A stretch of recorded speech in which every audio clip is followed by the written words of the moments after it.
बिस्मिल्लाहिर्रहमानिर्रहीम। अस्सलाम वालेकुम। रसूल पाक सल्लल्लाहु अलैहि वसल्लम ने इरशाद फरमाया, नमाज में लंबा क़याम करना मौत की तकलीफ को हटाता है। हज़रत अली रज़ी अल्लाह तआला से रिवायत है कि सूरत इनाम जिस मरीज पर भी पढ़ी गई उसे अल्लाह ताला ने शिफा अता फरमाई। रसूलुल्लाह सल्लल्लाहु अलैहि वसल्लम ने इरशाद फरमाया, जो शख्स सुबह की नमाज पढ़ता है वो शाम तक अल्लाह की अमान में रहता है। पुरतकल्लुफ़ और लजीज खाना तैयार करना सुन्नत है। जो चीज़ आपके लिए फालतू है, हो सकता है वो किसी और के लिए जिंदगी की उम्मीद हो। अगर कोई बिला वजह आपका दुश्मन बन जाए तो मान लीजिए आप में कुछ खास है, सामने वाला हसद का शिकार है। रसूल पाक सल्लल्लाहु अलैहि वसल्लम ने इरशाद फरमाया, कब्र का अजाब ज्यादातर पेशाब से ना बचने की वजह से होता है। रसूल पाक सल्लल्लाहु अलैहि वसल्लम ने इरशाद फरमाया, जब कोई शख्स कुरान शरीफ पढ़ता है तो फरिश्ता उसके दोनों आंखों के दरमियान यानी पेशानी को इहतरामन बोसा देता है। रसूल पाक सल्लल्लाहु अलैहि वसल्लम ने इरशाद फरमाया, जब बंदे के लिए अल्लाह पाक खैर का इरादा करे तो लोगों की हाजतें उसकी तरफ कर देता है। रसूलुल्लाह सल्लल्लाहु अलैहि वसल्लम ने फरमाया, जब कोई अपने भाई के लिए गायबाना दुआ करता है तो फरिश्ते आमीन कहते हैं और कहते हैं तेरे लिए भी इसी जैसा हो। रसूल पाक सल्लल्लाहु अलैहि वसल्लम ने इरशाद फरमाया कि जिसने अल्लाह पाक की रज़ा के लिए सूरह यासीन पढ़ी उसके पिछले गुनाह माफ़ कर दिए जाएंगे, अल्लाह ताला उसकी हाजतें पूरी फरमाएगा। लिहाजा ये सूरत मुबारक मरने वालों के पास पढ़ा करो। रसूल पाक सल्लल्लाहु अलैहि वसल्लम ने इरशाद फरमाया, जब हाफ़िज़ कुरान मर जाता है अल्लाह ताला ज़मीन को हुक्म देता है कि इसके गोश्त पोस्ट ना खाना। ज़मीन अर्ज़ करती है, मेरे मबूद मैं उसका गोश्त कैसे खा सकती हूँ जबकि इसके शिकम में तेरा कलाम मौजूद है। रसूल पाक सल्लल्लाहु अलैहि वसल्लम ने इरशाद फरमाया, अज़ाब कब्र से अल्लाह पाक की पनाह तलब करो। औरत घर में ऐसी है जैसे चमन में फूल, और फूल चमन में ही हरा भरा रहता है, अगर तोड़कर बाहर लाया गया तो मुरझा जाएगा।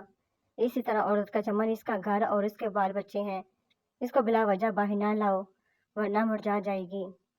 फरमाने हज़रत अबू बकर सिद्दीक़ रज़ी अल्लाह तआला अन्हु, अल्लाह पाक से माफ़ी भी मांगो और आफियत भी, क्योंकि जिस आदमी को ईमान और यकीन के बाद आफियत से बेहतर कोई नेमत नहीं दी गई, यानी सबसे बड़ी नेमत तो ईमान और यकीन है और इसके बाद आफियत है। रसूल पाक सल्लल्लाहु अलैहि वसल्लम ने इरशाद फरमाया, अल्लाह ताला फरमाता है कि ऐ इब्ने आदम तू खर्च करता जा, मैं तुझको दिए जाऊंगा। रसूलुल्लाह सल्लल्लाहु अलैहि वसल्लम ने इरशाद फरमाया, पानी 3 सांसों में पीना ज्यादा सैर करने वाला, ज्यादा शिफा देने वाला, ज्यादा भूख लगाने वाला और ज्यादा प्यास मिटाने वाला है। रसूलुल्लाह सल्लल्लाहु अलैहि वसल्लम ने इरशाद फरमाया, जो मेहमान नवाजी नहीं करता उसमें कोई खैर नहीं। रसूलुल्लाह सल्लल्लाहु अलैहि वसल्लम ने इरशाद फरमाया, बेहतरीन हिजरत ये है कि तू बुरे काम करना छोड़ दे। घर में बकरी का होना मुहताजी के 70 दरवाजे बंद कर देता है। अकल का गलत फैसला भी जज्बात के सही फैसले से बेहतर होता है। इंसान खुश फहमी में ना रहे कि उसकी बदअमली और गलतकारी पर उसके गिरफ्त नहीं होती। गिरफ्त का अंदाज मुख्तलिफ किस्म का होता है। खुदा की ज़ात अधूरे किस्से भी मुकम्मल कर देती है। हम कितने ही इरादे बांध लें उसके कुन के मुताज रहेंगे। जो शख्स अपना राज छुपाता है वो अपना इख्तियार अपने हाथ में रखता है। फरमाने हजरत उमर फारूक रजी अल्लाह तआला अन्हु, आप सल्लल्लाहु अलैहि वसल्लम दूध और खजूर इकट्ठे इस्तेमाल फरमाते और इनको 2 उम्दा खाने करार देते। रसूल पाक सल्लल्लाहु अलैहि वसल्लम ने इरशाद फरमाया, हमल के बाद औरत को पहली ग़िज़ा खजूर दें। हकीकी खूबसूरती का सरचश्मा दिल है, अगर ये स्याह हो तो चमकती आंखें कुछ काम नहीं देती हैं। माने मुस्तफ़ा सल्लल्लाहु अलैहि वसल्लम, औरत की बरकत ये है कि उसकी पहली बार बेटी पैदा हो। अपनी माँ और बीवी दोनों को बेपनाह इज्जत दो, क्योंकि एक तुम्हें दुनिया में लाई और दूसरी सारी दुनिया छोड़कर तुम्हारे पास आई। मेरे रब, जैसा सब्र तूने मुझे रोज़े की हालत में भूख प्यास के लिए दिया है वैसा ही सब्र मुझे मेरी ज़िंदगी के हर मामले में दे दे, आमीन। हज़रत उमर फारूक रज़ी अल्लाह तआला अन्हु की ज़िंदगी को बदल देने वाली बातें। हमेशा सच बोलो, चाहे सच बोलने से तुम्हारी जान ही चली जाए। अच्छी बात को गौर से सुनो, कहने वाला हुआ कोई भी हो। जिस कदर मुमकिन हो लोगों के हजूम से बचो, इस तरह तुम्हारा दिल सलामत रहेगा और नफ्स पकीज़ा रहेगा और जिस्म को आराम मिलेगा। अमीरी में क्या है जो फ़कीरी में नहीं, दुनिया मेरी नहीं तो दुनिया तेरी भी नहीं। मेहमान के सामने थोड़ा खाना रखना बेमरवती और हद से ज़्यादा रखना तकब्बुर है। एहसास कभी कहकर नहीं करवाया जा सकता। मर्द आँख है तो औरत उसकी बिनाई है, मर्द फूल है तो औरत उसकी खुशबू है।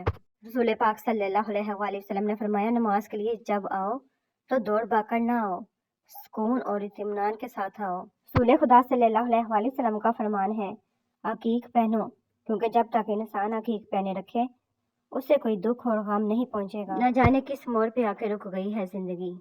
غالب کچھ بولیں تب بھی غلط، کچھ نہ بولیں تب بھی غلط، بکھری پڑی ہے پتوں کی طرح لوگوں کی چاہتے غالب۔ کوئی حاصل پر رو رہا ہے، کوئی لا حاصل پر رو رہا ہے۔ انسان کا سب سے بڑا کارنامہ اپنے دل اور زبان پر قابو رکھنا ہے۔ رشتوں کو ٹھیک وقت پر ہی مان دیجیے۔ دنیا نے تاج محل دیکھا ہے، ممتاز نے نہیں۔ گھر کی چٹائی ہسپتال کے بیڈ سے بہتر ہے، اور رزق کی تنگی سانس کی تنگی سے بہتر ہے، لہٰذا ہمیشہ اللہ تعالیٰ کا شکر ادا کیجیے۔ رسول پاک صلی اللہ علیہ وآلہ وسلم نے ارشاد فرمایا، اللہ تعالیٰ ظالم کو مہلت تو دیتا ہے، لیکن جب اس پر گرفت فرماتا ہے تو وہ بھاگ نہیں سکتا۔ جو شخص خدائے بزرگ و برتر کا اس میں مبارک اللہ سن کر خوش نہیں ہوتا، وہ اللہ پاک کو دوست رکھنے والا نہیں، ایسا شخص دشمن خدا ہے۔ فرمانے حضرت سلطان باہو رحمۃ اللہ علیہ، جس ڈاکٹر کی فیس ایک مزدور ادا نہیں کر سکتا، وہ ڈاکٹر مسیحا تو کیا انسان کہلانے کے بھی لائق نہیں ہے۔